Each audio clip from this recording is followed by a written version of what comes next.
नमस्कार, मेरा नाम ज्ञानेश्वर है और आप देख रहे हैं लाइव सिटीज। देखिए, आज मेरे साथ हैं संजय भरतिया जी। पहले स्वागत करते हैं, फिर इनसे बातचीत करते हैं। देखिए, संजय भरतिया जी के साथ जो आज मेरी मुलाकात है वो आप लोगों की डिमांड थी। अब ये संजय भरतिया हैं कौन? ये संजय भरतिया वो हैं जो अभी पटना में ऑक्सीजन की लाइफलाइन बने हुए हैं।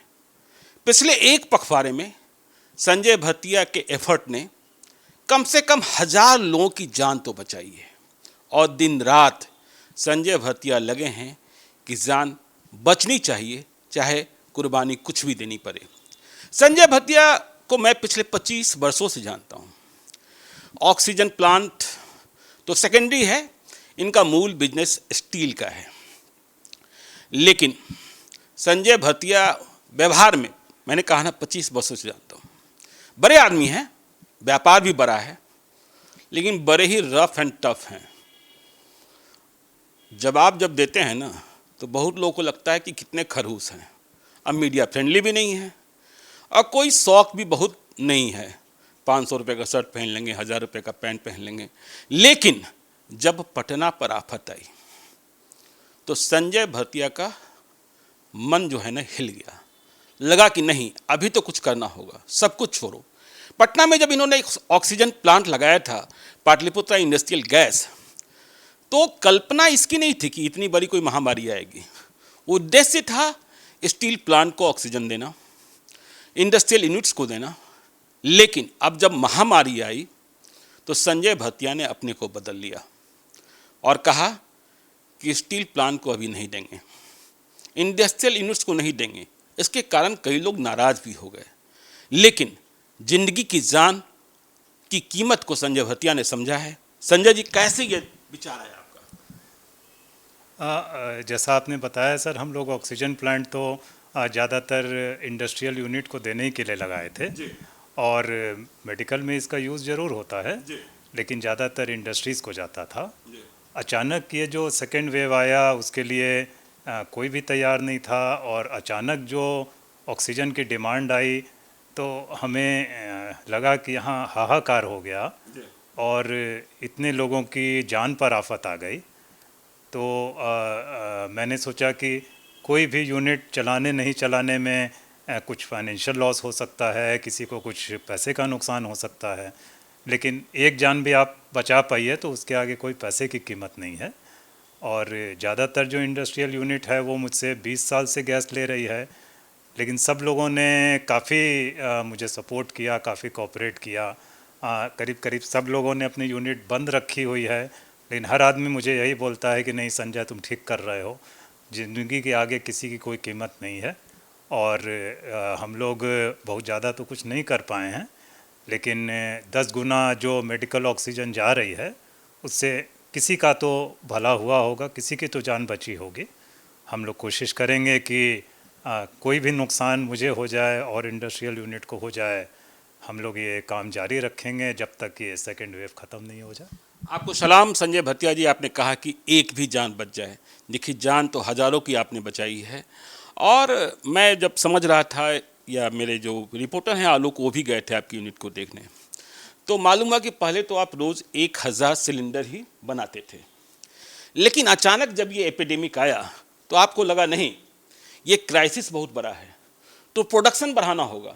आपकी जो दूसरी यूनिट से स्टील की यूनिट थी, वहाँ से आप अपने वर्कर्स को बुलाए और कहा कि नहीं, पहले प्रोडक्शन बढ़ाओ, पैसे की चिंता मत करो और सबसे पहले हॉस्पिटल को डिलीवर कर लो, जहाँ लोग पल पल जान खोने की स्थिति में हैं। तो ये कैसे, आपने कितना प्रोडक्शन बढ़ा दिया? जनरली हम लोगों को इसको एक शिफ्ट ही चलाना पड़ता था, 12 घंटे। उसमें 1000 सिलेंडर बन जाते थे, जिसमें 200 मेडिकल को जाता था।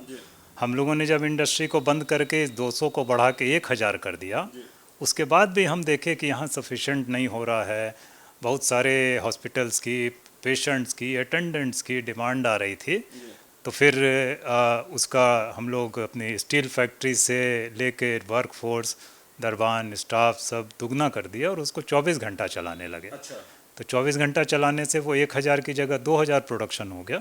तो हम लोग जो मेडिकल वाले को दे रहे थे वो 2000 की जगह 200 की जगह 2000 10 गुना दे पाए। उससे किसी का भलाई हुआ होगा। और मेरी जो टीम है गैस प्लांट की और दीना आयरन की, असल जो इस चीज़ का श्रेय है, असल जो कोरोना वॉरियर्स हैं वो एक एक वर्कर है मेरा, जो कि अपनी जान पे रिस्क लेके इतने अनजान लोग आ रहे हैं भरवाने के लिए, करने के लिए, वो लोग दिन रात काम कर रहे हैं। और असल जो हीरो हैं वो मेरा एक एक आदमी है, मेरी टीम है। बिल्कुल आपने सही कहा, हॉस्पिटल से लोग आ रहे हैं, इंडिविजुअल्स आ रहे हैं और सब कोरोना से परेशान हैं, तो सलाम तो उनका भी बनता है, इसमें कोई शक नहीं है। जी, उन्हीं का ज़्यादा बनता है, मुझे ऐसा लगता है। जी, तो अच्छा संजय जी, अभी आप पटना के कितने हॉस्पिटल्स को सप्लाई दे रहे हैं और क्या व्यवस्था, क्या सिस्टम बना रखा है ताकि वहाँ ऑक्सीजन खत्म न हो? शुरू जब हम लोगों ने किया तो शायद हॉस्पिटल के पास भी कुछ व्यवस्था थी। अचानक मुझे पास फ़ोन आते थे अटेंडेंट का, हॉस्पिटल वाले का। अटेंडेंट कोई लेडी है, रो रही होती थी कि 2 घंटे में ऑक्सीजन ख़त्म हो जाएगा, वो बोल रहे हैं कि पेशेंट को हम निकाल देंगे, मेरा आदमी मर जाएगा। तो हॉस्पिटल वालों से हमने बात की कि भाई आपकी जो भी एक पूरे दिन की रिक्वायरमेंट है वो आप मुझे बता दीजिए, और ये मेरी गारंटी है कि आपकी ऑक्सीजन कभी ख़त्म नहीं होगी। हम लोग जो दिन में एक बार भेजते थे, अब हॉस्पिटल में हम लोग 24 घंटा चूँकि काम कर रहे हैं इसलिए 3 बार भेजते हैं। अगर उसको 150 सिलेंडर चाहिए तो हम लोग 50-50 सिलेंडर चाहे जैसे भी पहुँचाएँ, उसको 8 घंटे के अंदर पहुँचाते हैं। और अब मैं देखता हूँ कि ऐसी स्थितियाँ जनरली हॉस्पिटल में नहीं आ रही हैं कि 2 घंटे में ख़त्म हो रहा है, 4 घंटे में ख़त्म हो रहा है। हम लोग उतना तो नहीं कर पा रहे हैं, मैं मानता हूँ, जितना कि होना चाहिए। और बहुत लोग हैं जिनको कि ऑक्सीजन की कमी है, जो घर पे रह रहे हैं उनको कमी है और काम करने की ज़रूरत है। हम लोग सही में उतना नहीं कर पा रहे हैं जितना करना चाहिए, ऐसा मुझे लगता है। करीब 35 हॉस्पिटल्स को आप दे रहे हैं, शायद मेरी जानकारी की है। हाँ, टोटल जो 2000 जा रहा है वो हम लोग कोशिश कर रहे हैं कि ज़्यादा से ज़्यादा हॉस्पिटल्स को जाएं। और कल जो मेरे यहाँ से डिलीवरी गया वो 35 हॉस्पिटल्स में गया है, और सब जगह कुछ न कुछ कोरोना के या दूसरे के मरीज हैं। और हम लोग यही होप कर रहे हैं कि ये सिचुएशन संभल जाए और कोरोना के नहीं पड़ें।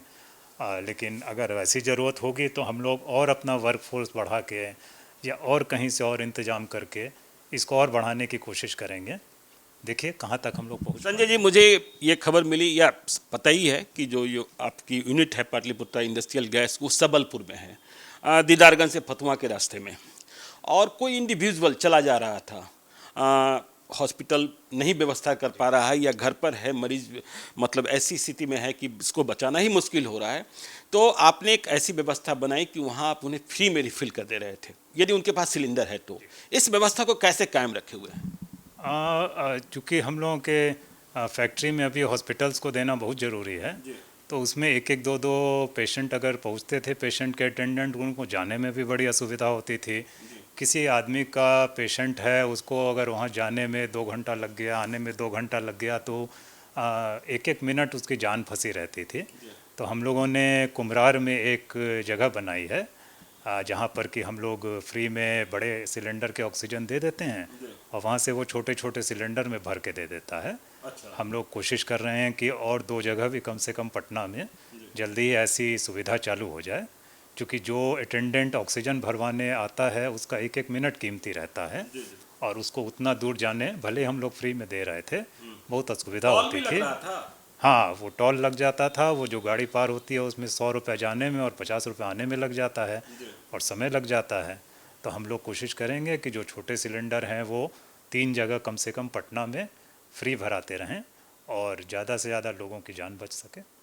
देखिए, हम तो एक निवेदन करना चाहते हैं कि जो भी पाटलिपुत्र इंडस्ट्रियल गैस सबलपुर जा रहे हैं ऑक्सीजन लेने, इंडिविजुअल व्यक्तिगत रूप से भी, और उनके पास सिलेंडर है, तो सरकार को यह निर्देशित करना चाहिए टोल वालों को कि कम से कम टोल तो ना लें।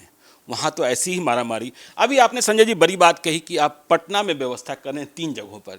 एक जगह आपने बताया कि कुम्हरार में कहीं आपने व्यवस्था कर दी है। ये कुम्हरार में कहाँ आपने व्यवस्था की है, स्पष्ट रूप से बता दें ताकि लोगों को आसानी हो, और कब से कब पहुँच सकते हैं लोग? कुम्हरार में हमारे एक बहुत अच्छे डीलर हैं, कुमार इंटरप्राइजेज, बबलू जी, उनका शिवम पेट्रोल पंप के बगल में दुकान है। वहाँ पे उन्होंने बहुत सहयोग किया वो ऑक्सीजन तो हमसे फ्री में ले रहे हैं, लेकिन उनको उतारना और अपना आदमी लगाना, काम करना, वो भी एक बहुत बड़ी भूमिका निभा रहे हैं इसमें। उनका मैं शुक्रिया अदा करना चाहता हूँ। वहाँ पे अभी हम लोग चालू कर चुके हैं, वो काफ़ी लोगों को फ्री में भर के दे रहे हैं, और 2 जगह और हम लोग कोशिश करेंगे कि कल तक शुरू हो जाए और लोगों को सुविधा हो। चूँकि ऐसे ऐसे भी अटेंडेंट होते हैं जो कि आधे घंटा के लिए भी अपने पेशेंट को छोड़ कर आते हैं, तो उनकी जान अटकी हुई रहती है। हम लोग चाहेंगे कि ये ऐसी जगह पर हो जो जल्दी से जल्दी और स्मूथ वे में इंडिविजुअल पेशेंट्स का भरा जाए। देखिए, पटना के लोगों की ओर से हम निवेदन करना चाहेंगे, आपने कुम्हार में तो व्यवस्था कर ली, लेकिन एक सेंट्रल पटना में गांधी मैदान के इर्द गिर्द, और दूसरा आप बेस्ट पटना में, मतलब सगुना मोड़ के आसपास, जहां ज़्यादा हॉस्पिटल्स हैं या जहां ज़्यादा घनी आबादी है, उधर व्यवस्था करने की जरूर सोचें। जी, हम लोग ये कोशिश कर रहे हैं, और जो हमारे गैस के डीलर्स हैं वो भी इसमें कोऑपरेट कर रहे हैं, वो लोग हेल्प कर रहे हैं। वो गैस हमसे ज़रूर फ्री में ले रहे हैं, लेकिन बाकी काम वो कर रहे हैं, उनका भी इसमें रोल है। संजय जी, एक बात और जो समस्या आ रही है, आप तो सिलेंडर रिफिल कर दे रहे हैं, लेकिन सिलेंडर मिल नहीं रहा है लोगों को, जो घर पर होम आइसोलेशन में है या घर पर ही लग रहा है कि नहीं इन्हें ऑक्सीजन की ज़रूरत है। कहाँ से और कैसे सिलेंडर प्राप्त करें? मार्केट में स्टॉक नहीं है, रेगुलेटर नहीं है, कुछ ऐसी व्यवस्था के लिए आप पहल कर रहे हैं या सरकार के साथ संवाद कर रहे हैं? हाँ, इसमें 2 पहलू हैं। चूँकि हॉस्पिटल्स की व्यवस्था गड़बड़ है और हर आदमी डरता है कि कभी उसको ज़रूरत पड़ी तो उसको हॉस्पिटल में एडमिशन हो पाएगा कि नहीं, सिलेंडर मिल पाएगा कि नहीं। तो काफ़ी लोगों ने हॉस्पिटल सिलेंडर छोटे छोटे लेके अपने घर में रख लिए हैं, वो अभी यूज़ नहीं कर रहे हैं। तो अभी की स्थिति देखते हुए उनको हम पर्सनल रिक्वेस्ट करेंगे कि बिल्कुल बिल्कुल, ये बहुत जरूरी वो है। अपने घर में नहीं रखें सिलेंडर। जहाँ से भी उनको जब सही में ज़रूरत पड़ेगी तो प्रोवाइड करना है, प्रोवाइड किया जाएगा। बहुत सारे यहाँ संस्थाएं हैं जिनसे वो सिलेंडर लिए हुए हैं, उनको वो टेम्पररी वापस कर दें। जो सही में पेशेंट को ऑक्सीजन देना है उसको वो मिलने दें, फ्री में वो रिफ़िल हो रहा है, जब भी उनको ज़रूरत पड़ेगी दे दिया जाएगा। उस बीच में चूँकि बहुत सारे लोगों को ज़रूरत है तो सिलेंडर बढ़ाने की भी ज़रूरत है। अनफॉर्चुनेटली इतनी डिमांड आई हुई है कि सिलेंडर अवेलेबल नहीं है। फिर भी हम लोगों ने 1.5 गुने दाम में इसको बॉम्बे में लेके परचेज़ करके डिस्पैच करवाने की कोशिश कर रहे हैं। चूँकि उन लोगों के पास भी बहुत ज़्यादा डिमांड आई हुई है, फुल पेमेंट भेजे हुए में, और ऑर्डर डेट लैप्स करने के बाद भी अभी तक वो डिस्पैच नहीं हुआ है। कल हम लोगों ने बिहार सरकार से रिक्वेस्ट किया है कि उसको अपने गुड ऑफिसेज यूज़ करके ये पैंडेमिक का करते हुए वो डिस्पैच करवाएं, ताकि यहाँ जैसे ही आए हम लोग और लोगों को दे सकें, और आज की स्थिति में वो बहुत काम आएगा। हम लोग कोशिश कर रहे हैं कि 1 हफ्ते के अंदर ही यहाँ पर जितने सिलेंडर हैं वो दुगने हो पाएँ और लोगों को सुविधा मिल पाए। आखिरी सवाल संजय जी, आपने कहा कि होल्डिंग ना करें सिलेंडर्स का, बिल्कुल सही बात है। जिसे ज़रूरत है, तत्काल ज़रूरत है, उन्हें उसका इस्तेमाल करने दें। और आपने यह भी बताया कि 24/7 आप काम कर रहे हैं। हमने इस भरोसे सिलेंडर घर में नहीं रखा कि जब ज़रूरत होगी तो हम मंगवा लेंगे, लेकिन अचानक रात को 12 बजे ज़रूरत पड़ जाती है। हम कहाँ से रात में 12 बजे सिलेंडर प्राप्त करें या कहाँ से रिफ़िल कराएं? क्या ऐसी कोई व्यवस्था आपने कर दी कि 24/7 उपलब्ध करा दे सकते हैं? आज के दिन हम लोगों ने यहाँ जितने भी सिलेंडर पहले मंगवाए और आगे भी मंगवा रहे हैं, हम लोग कोशिश कर रहे हैं कि ये किसी न किसी सामाजिक संस्था को ही दिया जाए।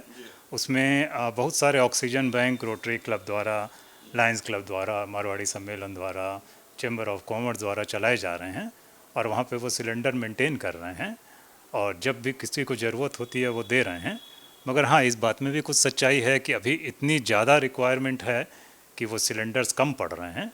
इसलिए जो आगे भी सिलेंडर आएंगे हम लोग ट्राई करेंगे कि किसी सामाजिक संस्था को दें, ताकि वो एक व्यक्ति को नहीं कई लोगों को काम आ पाएँ और ज़्यादा लोगों की जानें बच पाएँ। बहुत बहुत धन्यवाद। देखिए, इन्होंने कहा है कि सिलेंडर होल्डिंग मत कीजिए, जिसे ज़रूरत है। देखिए, पटना में एक और व्यक्ति बड़े फेमस हैं, गौरव राय, ऑक्सीजन मैन के रूप में। वे भी पिछले दिनों फेसबुक पर लाइव हुए थे और कह रहे थे कि देखिए, उनके जो सिलेंडर्स हैं लोगों ने रख रखा है, कृपया वापस लौटाइए, जिन्हें ज़रूरत है उन्हें इस्तेमाल करने दीजिए। तो संजय भतिया जी की कोशिश से और इनकी जिद्द से, इनके जतन से और इनके संकल्प से हज़ारों लोगों की जान बची है।